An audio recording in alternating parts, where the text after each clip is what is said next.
All right, hey guys, and welcome back to the Gulf Coast Growth Show. I'm your host, Jason Lee, and I'm joined today with Ganesh Nagarajan from LyondellBasell.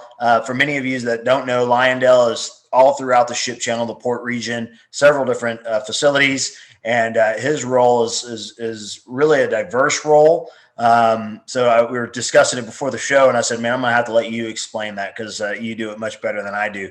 That being said, today's goal and objective is to talk a little bit about sustainability.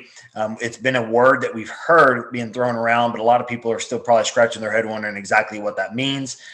Really, the direction that not only Lyondell, but probably the industry is looking when it comes to certain things that they're doing to improve and constantly seek improvements in that space. And then really tackle any open topics that he wanted to share with us today, just to kind of give a high level overview of really the forecast and the things that Lyondell is focused on.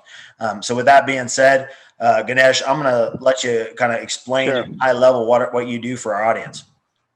Yeah, thank you, Jason, for the kind introduction there. Yeah, again, as you mentioned, my responsibility revolves around sustainability and circularity.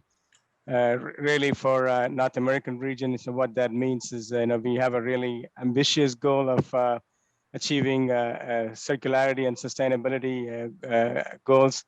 We have announced last year of producing and marketing over 2 million metric tons of recyclable polymers, as well as polymers based on renewable feedstock.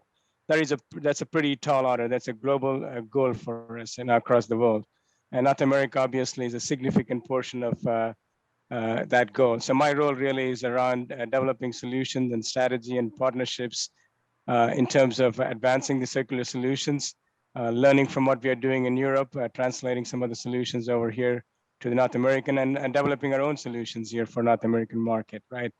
And I also represent LyondellBasell at the Alliance to End Plastic Waste, which is an industry-led organization, if you will, nonprofit organization with over about 50 members and growing, representing the entire value chain from the resin producers to converters to packaging companies like the big brands and the retailers such as Unilevers, PNGs of the world that are part of the part of this the alliance.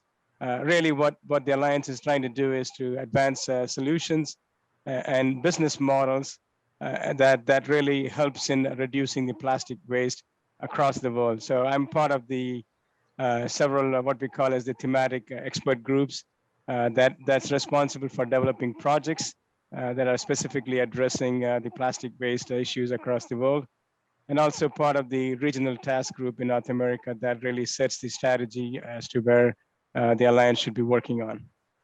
That's fantastic, and sounds like you have a really extensive background, and we're excited to hear about that. Let's talk specifically about sustainability. It's been a hot topic and a hot button word used in the industry for a while. And I think there's been even a bigger light shined on it recently, but we'd love to hear more about your insight on what that is exactly. Yeah, great question, Jason. Sustainability is a broad word, right?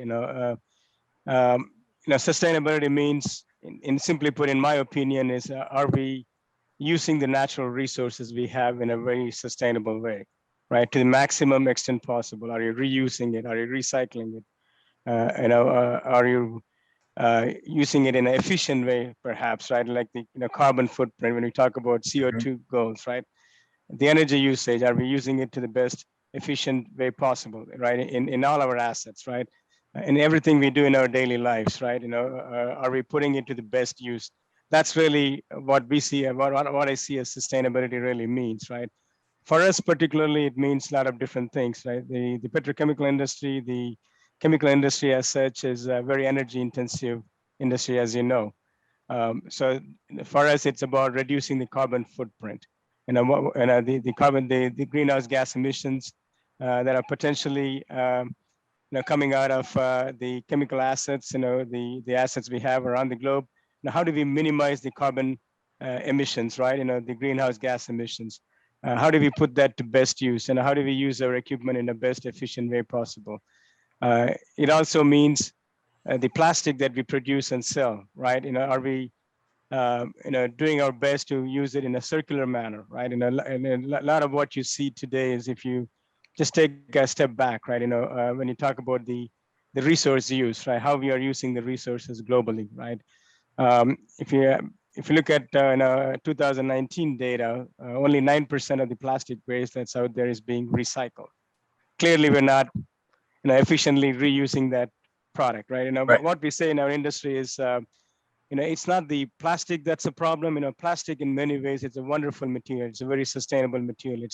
It's lightweight, right? When you look at automobiles, for example, plastic made the automobile components lighter. Therefore, it allowed you to have higher fuel efficiencies, Right. right? Not to And mention plastic, safety. I mean, you don't have, right, vehicles from the 70s barreling down the freeway that way, right, exactly, right. thousands upon thousands of pounds. Right. Exactly, right. So that's less fuel usage, right? That means more sustainable product at the end of the day. Plastics is also used in our food packages, in everyday groceries you buy, right? It's keeping the food fresher longer. So that is keeping the resources longer in use, and it's it put to better use, and it's reaching people where otherwise, right, won't be able to get those products in where they live, right? So it's the distribution. It allows the distribution of food from one place to another, without wasting. So that's a great use of plastic, right? And then you look at solar panels. Packaging is used in solar panels. Packaging is used in medical. Plastic is used in medical components, right? The needles, the syringes. A great example today in the pandemic world that we live in, the mask we are wearing every single day for the last 18 months or whatever, right? They're all made from polypropylene material that we are one of the largest polypropylene producers. So that kept us safe in this 18 months of the pandemic, right? The personal protective equipment. So there is a lot to be said, about plastic. So it's plastic that's not the problem. It's the waste, the end of life of plastic, how it is handled once the plastic is used. How are Right. we putting it to better use? It's a valuable resource in our mind. So we want to keep that circular. So that's where a lot of our focus is. When we talk about sustainability, it's just not the carbon dioxide reduction, but also it's about keeping the resources longer and circular as long as possible from a resource point of view, right?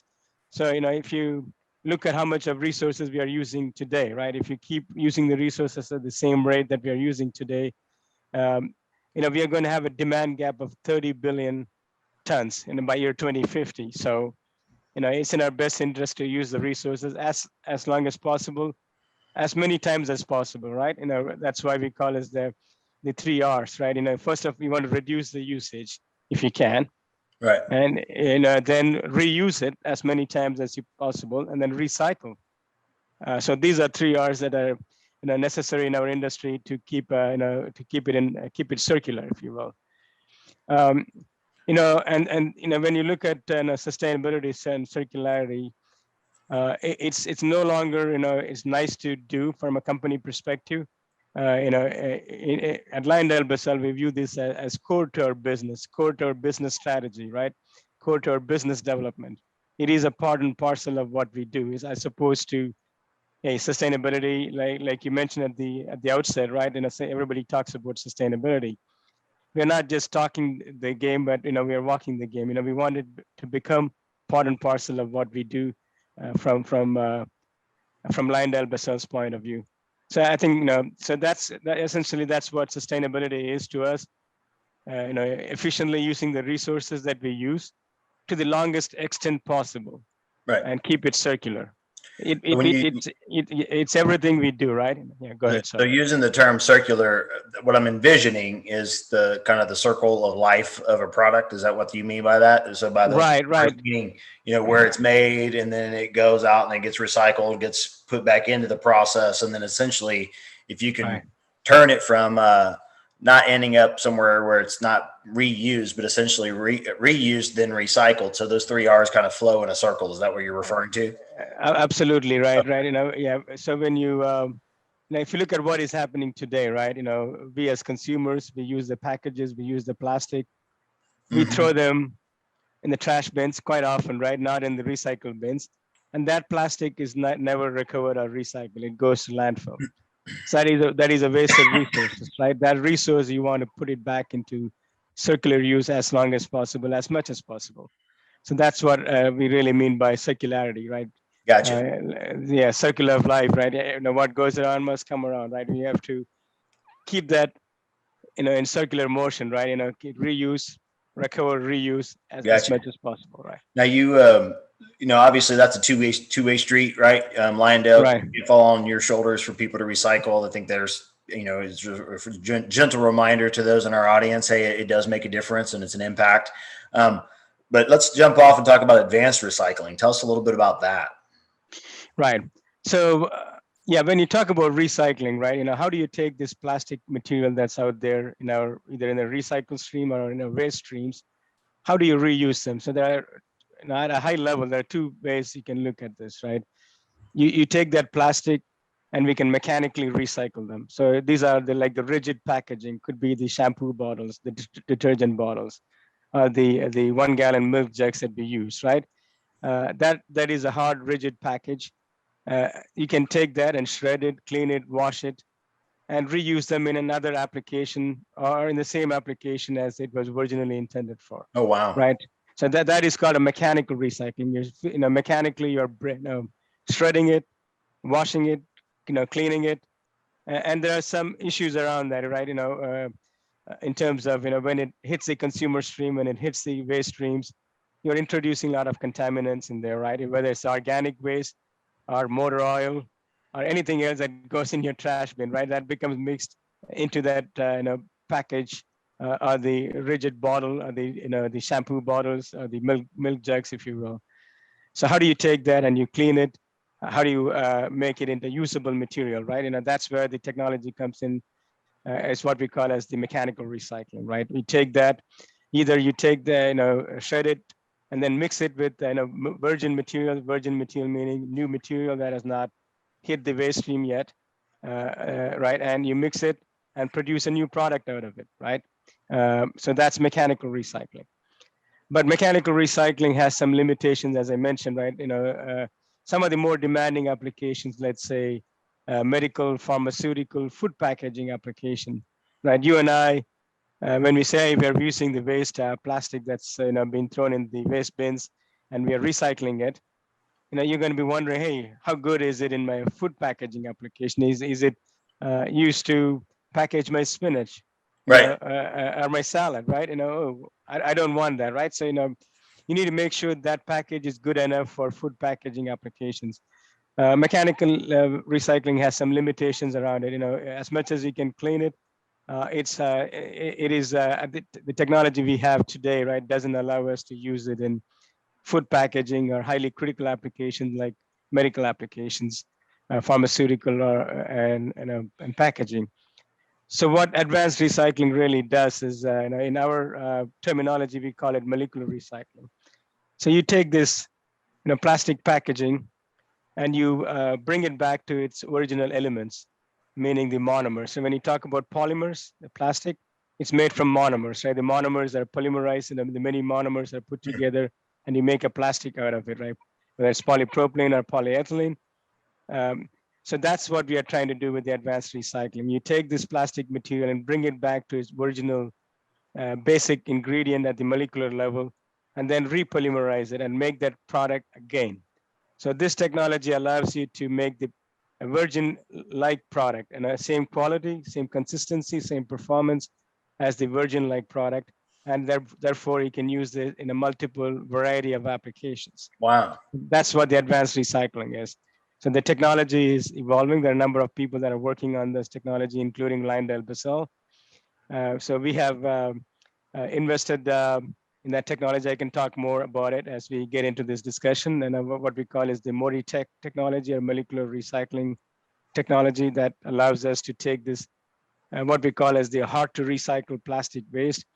The rigid packaging is, it's to a large extent, people recycle them, right? But the flexible packaging, these are your shrink wrap, stretch wrap, the salad packaging, stand-up pouches, those don't get recycled today. right? It's hard to mechanically recycle them. The technology doesn't exist. It clogs up the mechanical recycling equipment because they're not bulky Oh, enough, right? They're not right. rigid enough.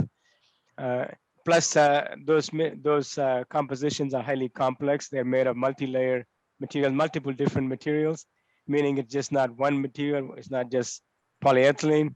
It could be combination of polyethylene, polypropylene, a number of other materials, and what we call as the multi-layer structure. So that makes it even more difficult to recycle mechanically.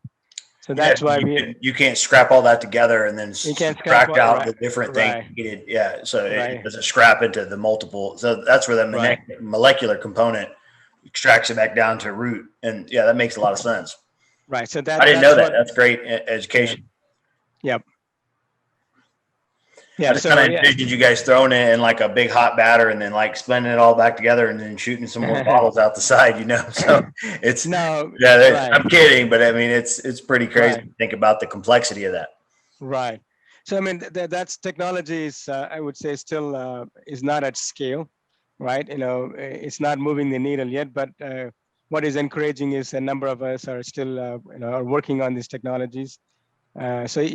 One thing about this problem is, the plastic waste handling is, I think you mentioned that early on. It's LyondellBasell alone cannot solve this. It's a huge problem, right? You're only recycling 10% in North America. Globally, also the recycling rates are very bad. Especially when you look at Asia, where infrastructure doesn't even exist to collect the waste, right? Wow. Any kind of waste, and not just plastic waste, any kind of organic waste we generate, the infrastructure doesn't exist in many parts of the world, right? So how do we get from recycling 10%, to a goal that's meaningful? In our case, as an industry, we have committed to 100% reuse, recycle, and recovery of plastic packaging by year 2040. So we want to develop solutions, that's both here and Europe, right? As well, with the American Chemistry Council here and Plastics Europe in Europe, we are committing as an industry to achieve those goals, right? But separately from that, as a company, we are also committing to achieving this 2 million metric tons of producing and marketing, recycled polymers and polymers made from renewable feedstock by year 2030. Um, we can't do it alone. We need the entire value chain. It starts with educating the customers like us in putting the plastic in the right bin to recycle, to encourage Absolutely. everybody to recycle. And we need to have a collection mechanism to collect it at the municipal level, right? And it has to make economic sense for them to do it. And once it's collected, there needs to be a value for those materials. There needs to be end markets for those materials.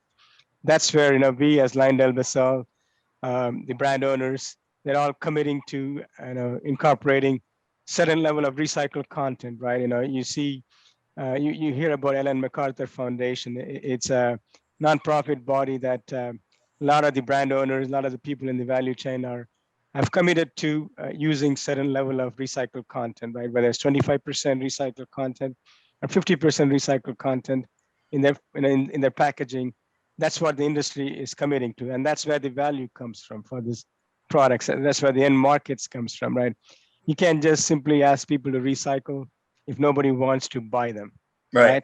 right? So we as an industry are working towards creating that business model, and we believe in what we call as the power of many, right? This is a great example of how the entire value chain coming together, working together, with our competition, with our customers, upstream and downstream, from a municipality level, and there is also at the governmental level, influencing policymakers in creating systems in place, infrastructure in place, for us to collect and recycle and recover and recycle this plastic waste. So it takes the entire village here, right? Absolutely. Yeah.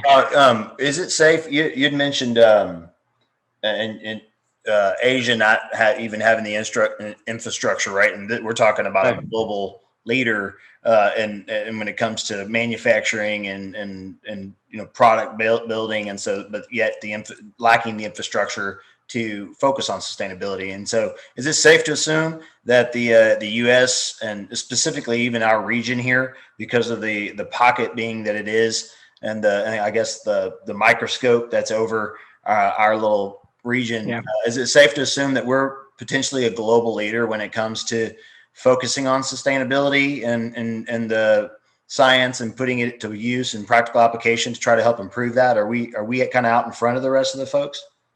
I would say Europe is further along, right? Europe Okay. is always, sustainability, circularity, CO2 focus, right? That's a lot of the climate change, activism and climate change initiatives happen in Europe, right? And I think Gotcha. we are a bit behind Europe in that sense.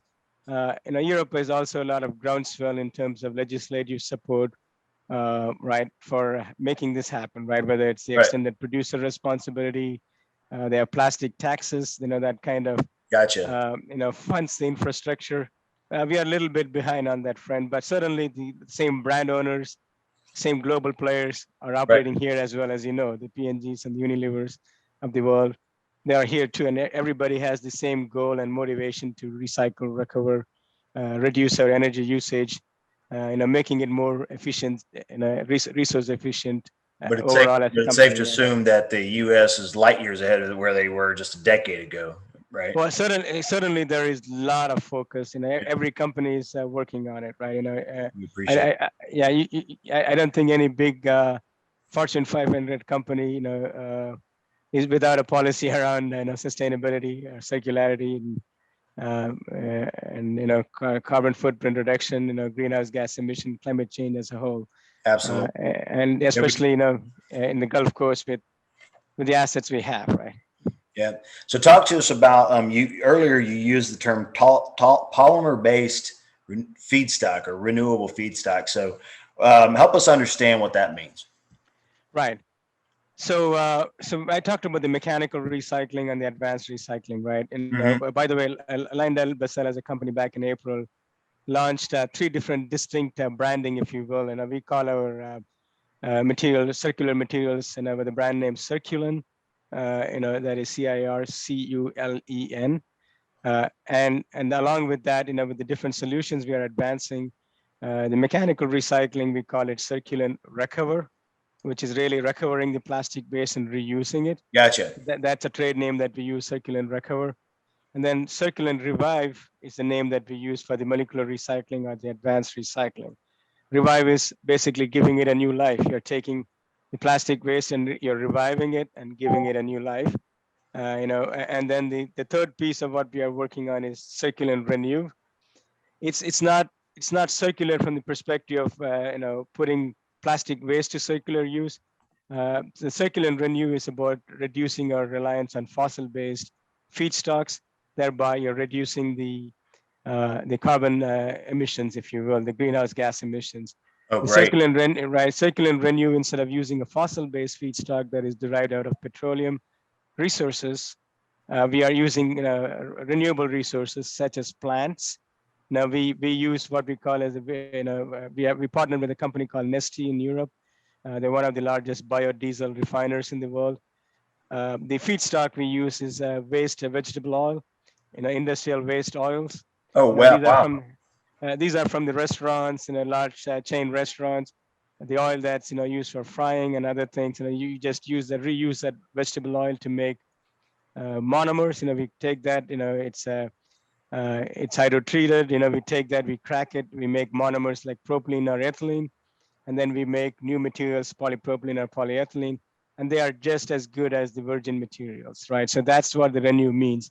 It's you're using renewable resources as opposed to fossil-based resources that adds to the carbon footprint. That's amazing. Uh, so that's so we got a lot of good press about it when we launched it back in April at the China Plus.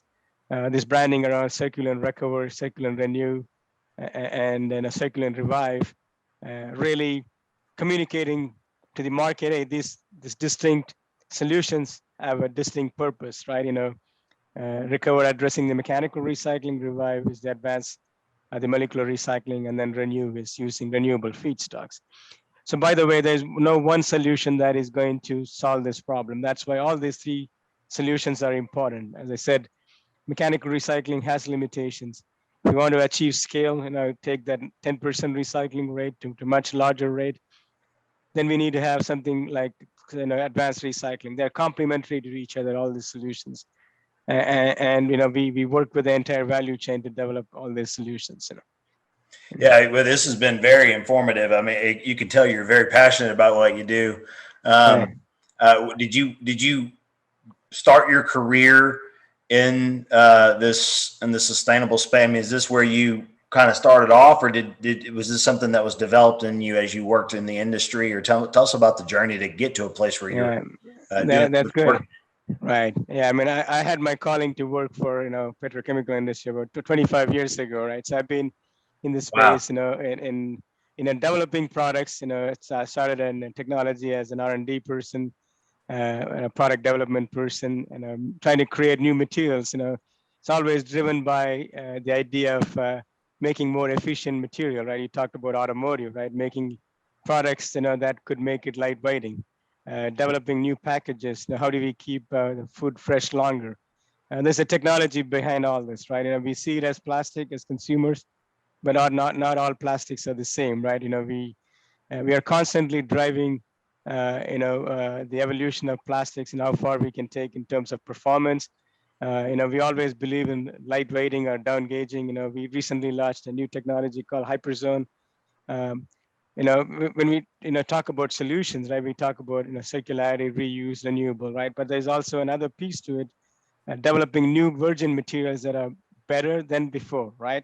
Right. Hyperzone is one such technology, right? That provides a product that is much more superior to existing products. What does it allow you to do? Instead of making it thicker, I can make it thinner. Remember, if you look, I said reduce, right? Resource efficiency is also part of Right. sustainability, right? And this allows us to reduce the amount of plastic that's used in that application. So we have developed that new family of material out of this Hyperzone technology. So I was always motivated by innovation, by technology, That's amazing. and then eventually, right? Sustainability has become an important element in our lives. That's naturally I got attracted to that. Circularity and sustainability is a passion of mine. Recycling, putting it to the best use, right? And I think I naturally gravitated towards somebody who developed materials, who sold these materials, who marketed these materials. I also worked in different geographies, in India, in China, Asia, right? So how big a problem it is. You can visibly see that. It just dawned on me. We are not sending the right message. It's not the plastic that's the problem. It's the end of life of plastic waste and how you're addressing that, right? Right. That's naturally now I'm putting my efforts and my passion into making sure that plastic is recycled and recovered, right? Yeah. Well, you gave us a lot of great insight today, and I think it really speaks to. And we always say this, even as you look at the pictures behind me, right? Right. You see all the metal and the stuff up in the air, Right. and smoke, and so it's really easy to kind of look at the industry and think, oh man, Right. it's kind of got a little, kind of dark cloud hanging over it, just because it's not an attractive industry. Elon's building tons of really cool products out at Tesla that are made of most of the stuff that we're doing down here, but he gets all the cool credit, right? And the cool commercials. So, but one thing that's consistent around the industry, and you mentioned ACC and we here at the Economic Alliance and companies like Lyondell and really just the number of other companies, Shell. I mean, every one of them is the uniformed approach to ensuring that we have to advance, we have to improve, and everybody's rowing together. You talked a lot about the municipalities. So that's the one thing that's really consistent. And then the other thing that's extremely consistent is the people like yourself. It's as if God wired them specifically for this passion that you have. And, it's one thing to get up and go to work every day. It's another thing to get up and genuinely have a passion to make the world a better place, to improve it. And you can see that it radiates from you. I felt that the minute we got on the show. So Lyondell's lucky to have you, and a lot of the companies in the area are lucky to have the leadership that they have, that where they're waking up every day and really just going to try to change the industry for the better. So and I think that's what sustainability is. It's how do we sustain it? How do we make it last longer? And how do we make it better? So you did a great job of explaining that. Yeah, so one thing about leadership, I touched on that, right? Our CEO Bob Patel has been very, very passionate about this, right? In fact, uh, you know, uh, in 2018, he was very, very instrumental in founding the Alliance End Plastic Waste, right? He Hmm. was the founding chairman of the alliance, and he put this alliance together with a number of others in the industry, right? This is again a collaborative effort, right? Bringing our peers, our competitors. And nobody thought this is possible, right? Bringing our competitors to the same table and our customers to the same table, the brand owners to the same table. Now we got 50 plus members across the globe and growing in Mm. terms of the alliance, right? And so the alliance is very committed to advancing solutions and business models, really providing the catalyst, to and a platform for innovators and problem solvers to come together and put their ideas out there. We are providing about $1.5 billion. As an industry, we have committed to funding about $1.5 billion in solutions advancing recycling and circularity. And the alliance as such has a target of achieving 2 to 3 million metric tons of plastic waste recovered every year by year 2025. So that's we have all these long lofty goals, and the industry is coming together, banding together, working together, which nobody thought is possible, right? And I think it's a great achievement. I'm fortunate to be part of that the alliance, and we are all working together with the singular idea that we want to solve this problem, right? Yeah. Fantastic. Thank you so much for sharing that just this valuable information with our audience today. Again, for Ganesh, we're thankful to have you out, and you shared some really good insight. And so, again, for our audience, again, a wonderful call to action as a reminder that recycling matters, right? Right.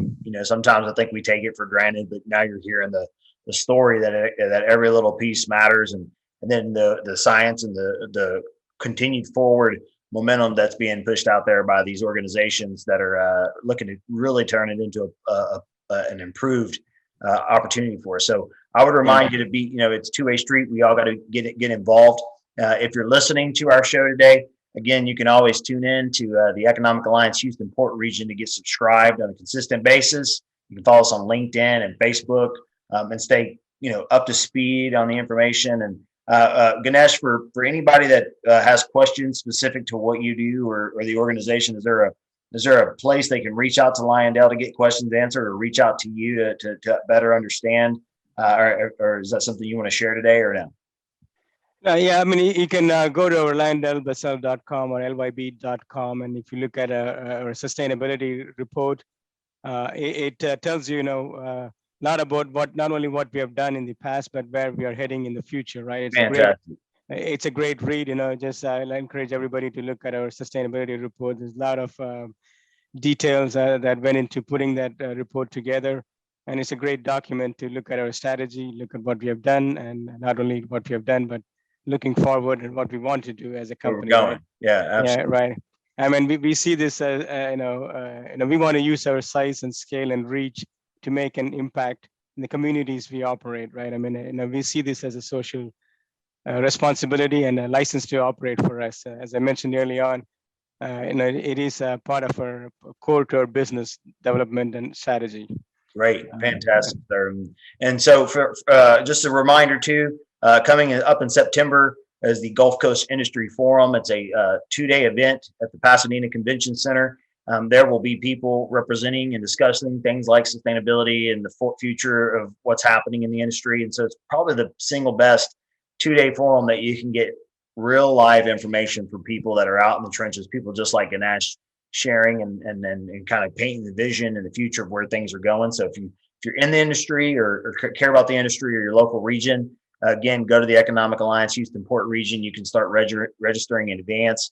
If you want to reach out to me personally, I'm happy to invite you to any of our events to help you better understand the organization or talk to you specifically about my experience as with my company with the organization and what a great place it's been, and getting to meet people like Ganesh that are behind the gates in the trenches doing the work. And so it's such a blessing to really understand what's happening in my backyard. And I would encourage you to get involved as well. So thanks for tuning in today, Ganesh. Great to have you on.